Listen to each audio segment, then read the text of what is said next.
బాబు గారు సీరియస్ అయిపోయారు అన్నది హెడ్డింగ్ పెడతారు గానీ, కొంచెం బుర్రవాడి రిపోర్టర్ అయినా, లేపోతే ఆ సంస్థ మేనేజ్‌మెంట్ అయినా, లేదా పబ్లిక్ అయినా, లేదా అనలిస్ట్ అయినా అబ్జర్వ్ చేస్తే ఏం కనబడుతది. ఇప్పుడు మొన్న పట్టాదారు పాస్ పుస్తకాల గురించి ఓ మీటింగ్ పెట్టారు. మీటింగ్ పెట్టిన తర్వాత ఎంతమందికొచ్చినాయంటే, వచ్చింది చూపెట్టినటువంటోళ్ళు 1% ఉన్నారు.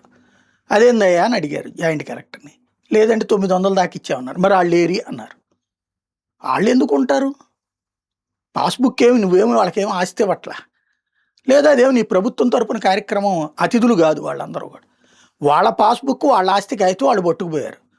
అసలు ఇన్ని రోజులు సాగదీయడమే ప్రభుత్వం యొక్క లోపం, తప్పు. ఆళ్ళందరిని ఎందుకు కూర్చోబెట్టలేదని జాయింట్ కలెక్టర్‌ని తిడతారు.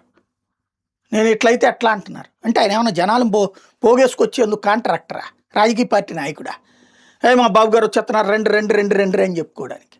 ఇది విచిత్రం. కానీ బాబు ఆగ్రహం అని ఒక హెడ్డింగ్ వస్తది. ఇప్పుడు తాజాగా అధికారులందరినీ బాబు మందలించారంట. మీకు సరిగ్గా చేత కావట్లేదని. ఓ పక్కనేమో 18 నెలల్లో చక్కబెట్టేశారట రాష్ట్ర ఆర్థిక పరిస్థితి. ఇప్పుడేమో అధికారులు వైఫల్యం అవుతున్నారట సరిగ్గా. కావాలంటే ఉద్యోగాలు తీసేస్తాను. ఏం చేస్తాం? డిపార్ట్మెంట్ మారుస్తాం. ఇప్పుడు 200 మందినేమో వైఎస్ఆర్ కాంగ్రెస్ పార్టీకి సంబంధించిన టైంలో వాళ్ళకి అనుకూలంగా పనిచేశారంటే ఐఏఎస్‌లు, ఐపీఎస్‌లని పక్కన పెట్టుంచారు. జీతాలు కూడా ఇవ్వకుండా ఏడిపిస్తున్నారు. ఏమైపోతుంది? తర్వాతైతే ఇవ్వాల్సొస్తది గదా! ప్రభుత్వం మారినా అన్నా ఇవ్వాల్సొస్తది. లేదా రేపు కోర్టుకేత్తన్నా ఇవ్వాల్సొస్తుంది. నంబర్ 1. నంబర్ 2, కొన్ని వందల మంది పోలీసు అధికారులను వాళ్ళని తీసి పక్కన పెట్టారు. ఏమైపోతుంది?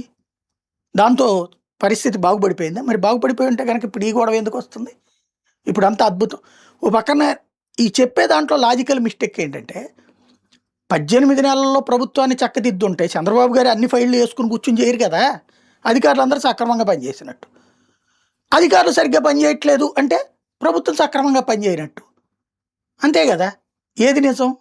అంటే ప్రజలకి అర్థం కాని లాజిక్కులతో, మ్యాజిక్కులతో కూడిన వార్తలు రాయడమే జర్నలిజంగా మారినటువంటి సందర్భంలో హడావిడి చేసేవాడే మగాడు. అది ఇప్పుడు జరుగుతోంది.